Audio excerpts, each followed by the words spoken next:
Good morning বন্ধুরা, তোমরা সবাই কেমন আছো? আশা করছি নিশ্চয়ই খুব ভালো আছো। তো আমিও খুব ভালো আছি।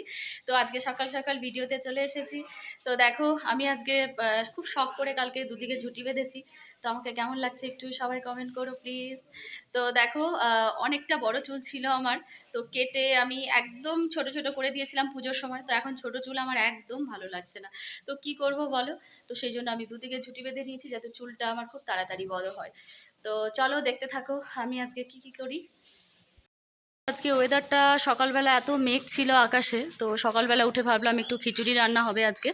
তো জম্পেশ করে খাওয়া হবে, যে গরম, এত খিচুড়ি খাওয়া হয়নি আমাদের এতদিনে। তো এখন যেই খিচুড়িটা রান্না করেছি দেখো কি হারে রোদ্র উঠে গেছে বাইরে, তো কি আর করা যাবে, করেছি যখন। আর আজকে এমনিতেও আমার মঙ্গলবার নিরামিষ বাবা বজরংবলির জন্য। তো চলো দেখতে থাকো কি রান্না করেছি। তো দেখো বন্ধুরা, যেহেতু মা এসছে বাড়িতে, আর মায়ের হাতের খিচুড়ি হবে না সেটা কোনোদিনও হতে পারে না, কেননা মা অসাধারণ ভালো খিচুড়ি বানায়। মানে এরকম ভালো খিচুড়ি আমি আজ পর্যন্ত কোথাও কারো বাড়িতে খাইনি। দেখো, তো জাস্ট নামিয়ে রেখেছে। তো আজকে একটু ভিডিওতে আসতে দেরি হয়ে গেল, সেই জন্য না হলে শেয়ার করতাম তোমাদের সাথে রেসিপি।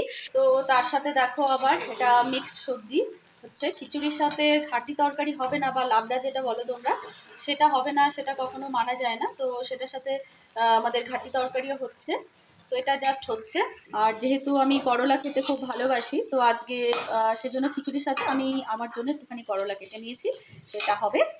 আর দেখো এখানে পাঁপড় ভাজা আছে, তো পাঁপড়ও হবে খিচুড়ির সাথে। দেখো ফুলকো ফুলকো পাঁপড়।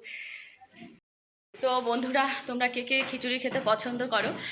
তো সবাই একটু কমেন্টে জানিও প্লিজ। আজকে আমি বেশিক্ষণ ভিডিও করছি না, এইটুকুই ছিল। তো সবাই ভালো থেকো, আর বৃষ্টি হলেই গরমে সবাই এনজয় করো। তো আজকে টাটা।